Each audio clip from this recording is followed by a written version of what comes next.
কি খবর জেনপাস অ্যাসপিরেন্টস 2026 এর জেনপাস পরীক্ষা তো হয়ে গেছে। তো এবারের এখন সব থেকে বেশি গুরুত্বপূর্ণ যে ইনফরমেশনটা সেটা হচ্ছে স্যার কোন কলেজের রেসপেক্টে কিরকম র্যাঙ্ক বা কিরকম স্কোর হলে কিরকম কলেজকে আমরা প্রেফারেন্স দিতে পারবো, কিরকম র্যাঙ্কে কি কি কলেজকে আমরা পেতে পারি, কোনগুলো টপ মোস্ট র্যাঙ্কের কলেজ, কোনগুলোকে আমরা পাবো সেকেন্ড টায়ার, থার্ড টায়ার বা ডিস্ট্রিক্টের মধ্যে আমরা পাবো, সেই সমস্ত ভিডিও নিয়ে চলে এসেছি আজকে তোমাদের এই চ্যানেলে পিডব্লিউ বাংলা নিট অ্যান্ড জেনপাসে।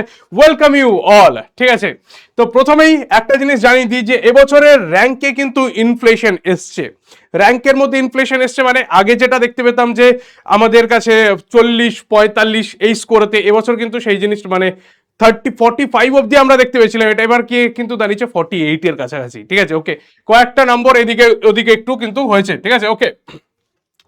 তবে যেটা কাট অফ আর সিট অ্যালটমেন্ট সেই জায়গাটা কিন্তু কমপ্লিটলি ডিফারেন্ট। ফার্স্টে যেটা দেখতে পাওয়া যাচ্ছে সেটা হচ্ছে মার্কস অনুযায়ী র্যাঙ্ক এবারে অনেকটাই পিছিয়েছে। ঠিক আছে, মার্কসের তুলনায় যে র্যাঙ্ক সেটা কিন্তু অনেকটাই পিছিয়ে গেছে। আসল ফ্যাক্টর যেটা হলো সেটা হচ্ছে যে জিএমআর র্যাঙ্কটা রয়েছে, সেই জিএমআর র্যাঙ্কের বেসিসেই আমাদের কাট অফ কিন্তু আমরা দেখতে পাবো। ঠিক আছে, দেখো ফার্স্ট যেটা রয়েছে সেটা হচ্ছে জিএমআর র্যাঙ্ক যারা 2900 থেকে 3300 এর মধ্যে রয়েছে তারা সেফ রয়েছে জেনারেল ক্যাটাগরির মধ্যে। ওবিসি জিএমআর র্যাঙ্ক 3800 থেকে 4300 এর মধ্যে যারা যারা রয়েছে তারা সেফ ক্যাটাগরির মধ্যে রয়েছে। এসসিদের ক্ষেত্রে দেখতে পাবো জিএমআর র্যাঙ্ক 55,000 থেকে 61,000 মানে 100 কি বলে 5500 থেকে 6100 এর মধ্যে যারা রয়েছে তারা কিন্তু সেফ ক্যাটাগরির মধ্যে রয়েছে। ইডব্লিউএস এর মধ্যে 5600 থেকে 6500 এর মধ্যে যারা রয়েছে তারাও সেফ ক্যাটাগরিতে রয়েছে। আর এসটিদের মধ্যে জিএমআর র্যাঙ্ক আমরা দেখবো 17,000 থেকে 19,000 এর মধ্যে যারা রয়েছে তারাও কিন্তু সেফ ক্যাটাগরির মধ্যে রয়েছে। তাহলে এটা হয়ে যাচ্ছে আমাদের কাছে সেফ ক্যাটাগরি র্যাঙ্ক যেটা রয়েছে সেই র্যাঙ্কের রেসপেক্টে। ঠিক আছে, এবার এই যে র্যাঙ্ক রয়েছে সেই র্যাঙ্ক অনুযায়ী আমি চয়েস ফিলিং বা কলেজ আমি কেমন করে প্রেফারেন্স দেবো, সেই কলেজের প্রেফারেন্স হচ্ছে আমাদের কাছে প্রথমেই আমার ফার্স্ট প্রেফারেন্স থাকবে হচ্ছে যেটা আমার ড্রিম সরকারি কলেজ রয়েছে, সেকেন্ড হচ্ছে রিজিওনাল কলেজ বা ডিস্ট্রিক্টের যে কলেজগুলো রয়েছে, আর থার্ড প্রেফারেন্স যদি আমার কাছে এই দুটো না হয় তবুও আমি সরকারিতে যদি পড়তে চাই বা না পারি তাহলে যেগুলো আমার কাছে প্রাইভেটে আছে সেই প্রাইভেট কলেজগুলো প্রেফারেন্স দেবো। দেখো ফার্স্ট প্রেফারেন্স আমার কাছে যেটা হবে সেটা হচ্ছে এসএসকেএম পিজি হসপিটাল।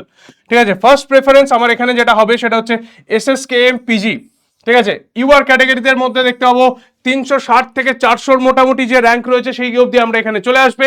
ওবিসির মধ্যে আমরা দেখতে পাবো হচ্ছে 1040 থেকে 1100 মধ্যে যেটা রয়েছে তারা চলে আসতে পারবে। তাহলে এটা হচ্ছে আমাদের কাছে টপ প্রেফারেন্স। ঠিক আছে, নেক্সট আসছে কলকাতা মেডিকেল কলেজ কেএমসি। কেএমসিদের মধ্যে 460 থেকে 550, আর ওবিসিদের মধ্যে দেখতে পাচ্ছি 780 থেকে 840। নেক্সট হচ্ছে এনআরএস মেডিকেল কলেজ, সেখানে ইউআর এর মধ্যে 530 থেকে 600, আর ওবিসিদের মধ্যে 900 থেকে 1000। আরজিকর মেডিকেল কলেজ, সেখানে ইউআর ক্যাটাগরির মধ্যে 1000 থেকে 1100, ওবিসিদের মধ্যে 1470 থেকে 1510। তাহলে এই রকম ধরনের আমরা দেখতে পাবো। তাহলে ফার্স্ট যে আমাদের কাছে কলকাতার মধ্যে যে টপ মোস্ট 4 মেডিকেল কলেজ সেই টপ মোস্ট 4 মেডিকেল কলেজকে পেয়ে গেলাম। নেক্সট এরপরে আসছে সেটা হচ্ছে টায়ার 2 অ্যান্ড টায়ার 3 মানে সেকেন্ড ফেজের জন্য। সেকেন্ড ফেজের জন্য আমরা কি রাখতে পারবো না, কলকাতার মধ্যে রাখতে পারবো হচ্ছে আইডিবিজি বেলগড়িয়া, সেখানে ইউআর ক্যাটাগরি 1300 থেকে 1900। মনে রাখবে আইডিবিজির যে প্র্যাকটিক্যাল সেটা কিন্তু এনআরএস এর মধ্যে হয়ে থাকে। ঠিক আছে, ওকে। নেক্সট রয়েছে কলেজ সাগর দত্ত, সেখানে আমরা 1500 থেকে 1600 দেখতে পাবো। ঠিক আছে, ওকে। তারপরে কল্যাণী মেডিকেল কলেজ, ঠিক আছে, এখানে 2300 থেকে 2800।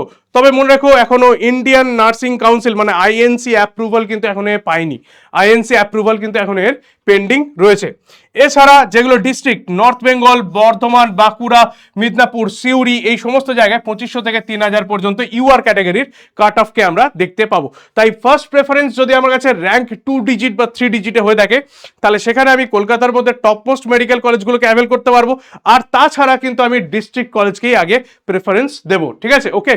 নেক্সট এরপরে সমস্ত জিনিসপত্র জেনে নাও, সেটা হচ্ছে কি কাউন্সিলিং এর জন্য আমাদের কাছে প্রথমেই যেটা করতে হবে সেটা হচ্ছে রেজিস্ট্রেশনের জন্য 500 টাকা আমাদের নন রিফান্ডেবল ফিজ এখানে জমা করতে হয়। ঠিক আছে, এরপর ডিটেলস এন্ট্রি আর চয়েস ফিলিং। তাহলে চয়েস ফিলিং, চয়েস লকিং সমস্ত জিনিসপত্র তো হবে।